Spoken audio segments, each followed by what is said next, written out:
welcome to The Mind of Money. My name is Douglass Lodmell, and I have my friend, previous guest, fellow attorney Roy Oppenheim back again. Welcome, Roy. Doug, it's always a pleasure for me to join you. Thank you so much. Yeah. So we were talking before the show. Last time we checked in was just about a year ago, December 2010. That's right. And I find it really beneficial to check in once a year because, frankly, we made a few predictions, and I want to see if they came true. I mean, let's see how good our track record was on that. So if you can think back, I think the biggest thing you said to me, and you actually said it in September, but we talked about it on the December show, was watch out for the biggest foreclosure bank crisis that this country's ever seen. Throwing into question even the titles to the property. And I think we've indeed seen that. I think what in fact happened from October 2010 through about August or September of this year, we saw that there was literally a major, almost a moratorium, a self-moratorium of sorts in the foreclosure process, to the extent that many of the foreclosure mills had to lay people off. Even the foreclosure defense guys were starting to get nervous. And the reason for that was that many of the foreclosure mills got closed down. Right. There were government investigations. And even though Bank of America, for example, said that it would only take them 60 days to review all their foreclosure files and they'd be back on track by January 1st, it took them virtually a year to figure out that a lot of the things that they were doing were just not kosher, were not right, and they had to stop.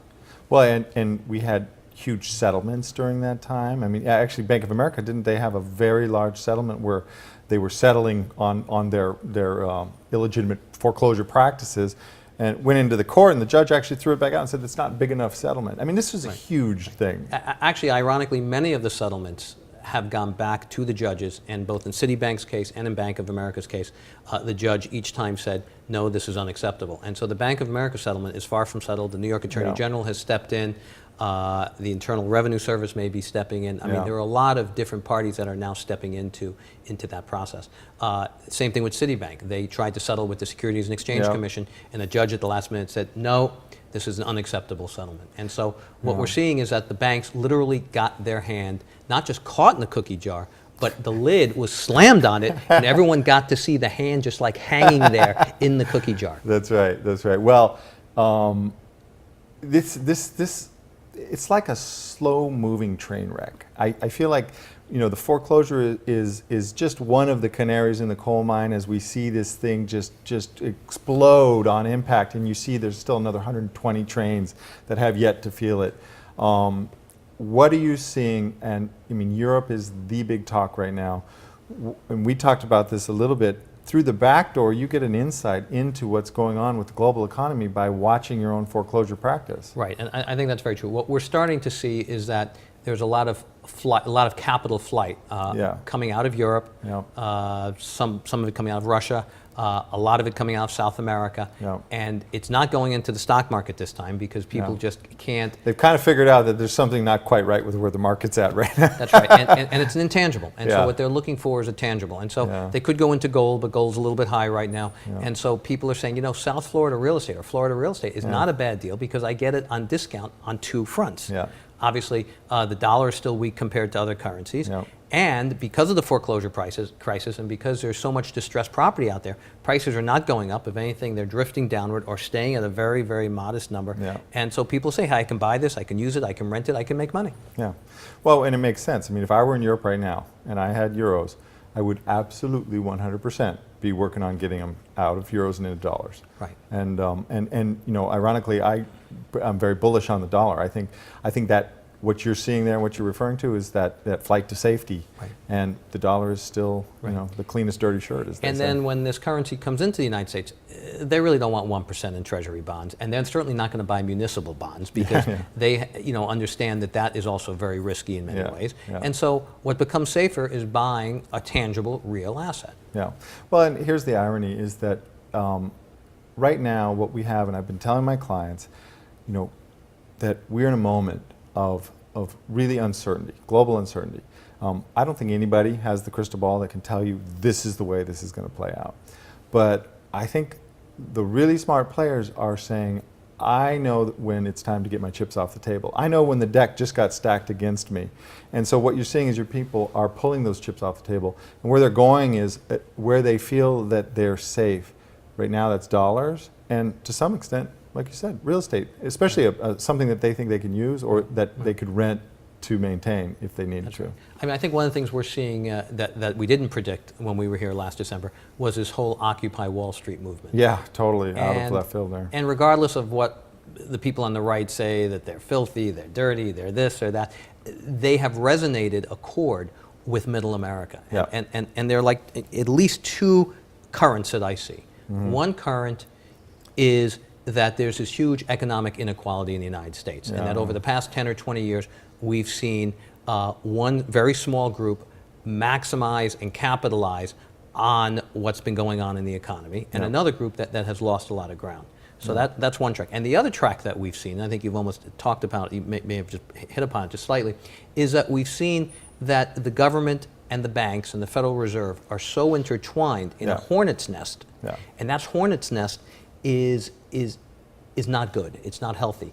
And the banks have grown so big and so large that the government itself is afraid to really, truly regulate it, because you really can't tell where the government starts, where the Federal Reserve begins. And where the banks end, right. And then where you have this continuum. And that continuum kind of reminds me of almost like this horrific movie called The Human Centipede. And it's just a really ugly, ugly sight that we have right now. And then people looking in from around the world are starting to say, wait a minute, this isn't the United States of America that I remember. Right. This is more becoming like a banana republic. This is becoming a crony capitalistic state. It's if we had said that 4 years ago, we'd have been laughed off of the stage. I mean, people have such a leftover image of the United States as this truly unique experiment in democracy. Today, I talk to clients, and my clients are well-informed, educated, successful people, and they agree with that. They are literally terrified of our own government and what's going on right now. The banking system owns the political system, and we even see, I mean, it's not even hidden anymore. I mean, the entire economic advisory cabinet of the president is made up of Goldman Sachs. I mean, it's like they just grabbed him, put him over here. It's dysfunctional, it's broken, and we don't even need to talk politics to say that it is just a mess. This all leads me back to this same theme, which is when you've got something that is just so broken on every level, just take your chips off the table, and put them in something that you can feel will survive it. And real estate, especially if it's a personal use asset, and if it makes sense, great. Cash, a safe bank account that you think you can get to, fantastic. I would tend to agree with that, Doug. What we're seeing is that people from around the world are feeling more comfortable with hard, tangible assets, particularly in South Florida, particularly the water, particularly those assets that are in neighborhoods that have maintained some cachet to them. Well, here's what's interesting. I did an interview with Robert Prechter, and we had a very detailed conversation about deflation versus inflation. I want to talk about it a little bit because you brought up a point that the government has printed trillions of dollars, but it's in the context of trillions more dollars being removed from the system. So we haven't actually seen the inflation.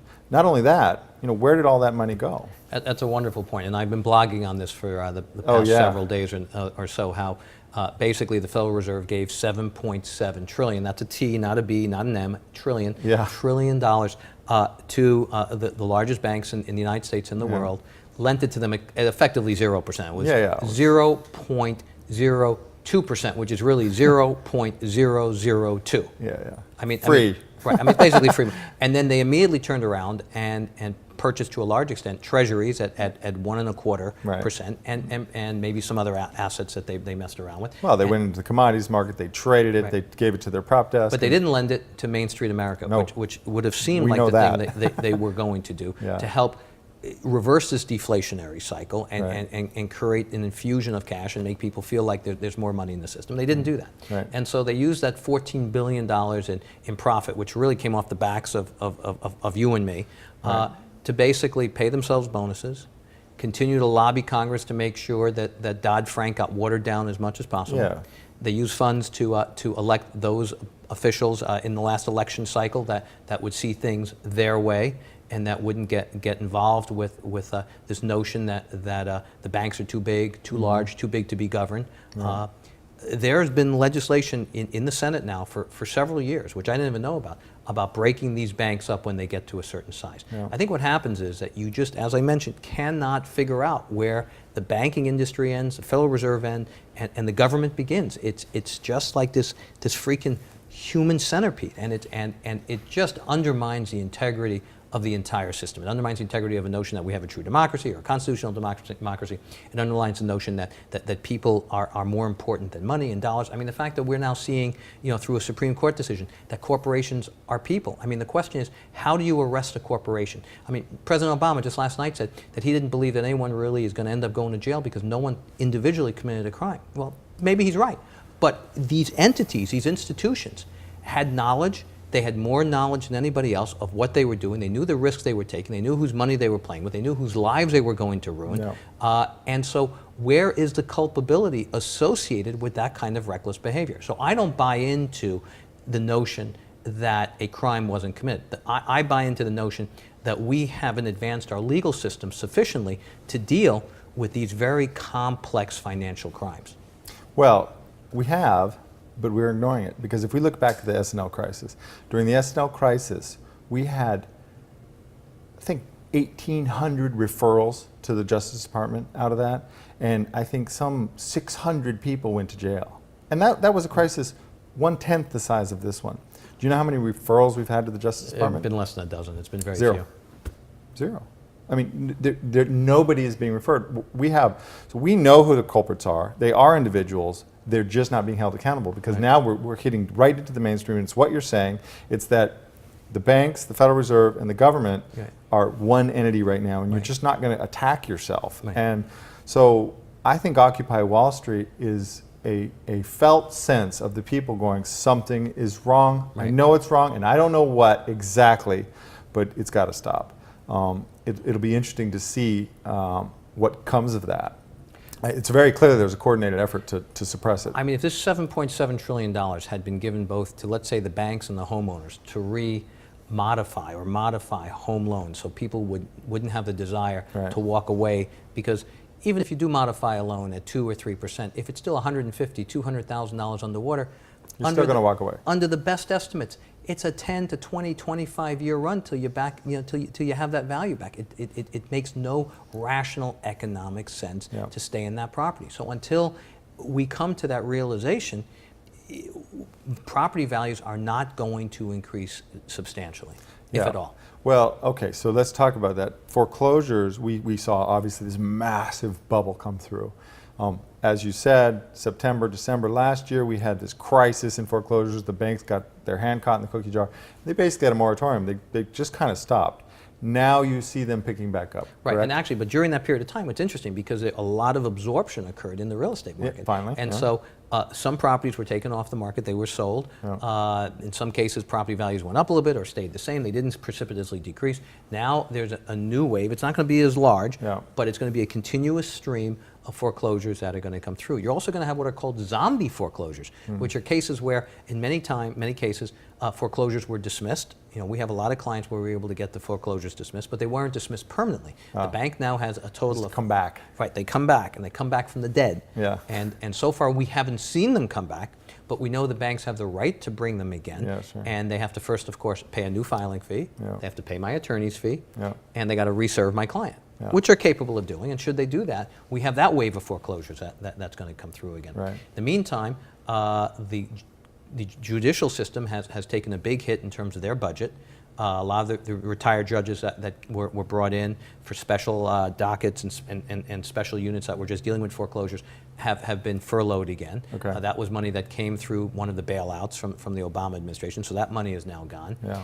And of course, most states are reeling, and so they really don't have that much money for the judicial system. And so you have a system that now is going to be bogged down and slowed down again through the filings of these new foreclosures. Wow. So would it be fair to say that as many foreclosures as we've had, we probably have close to as many to go, but they're going to be coming slower? Exactly. Okay. I think we're probably halfway through this. Okay. And if we define this crisis as starting in like maybe '08, Yeah. we're into it 3 years, we'll probably have another 4 years. Okay. And the velocity will probably be somewhat slower. The absorption will probably be more constant. I wouldn't expect prices to go up. I wouldn't expect them to drop precipitously. I expect them to just drag along the bottom there. Right. But you know what? That's still a market.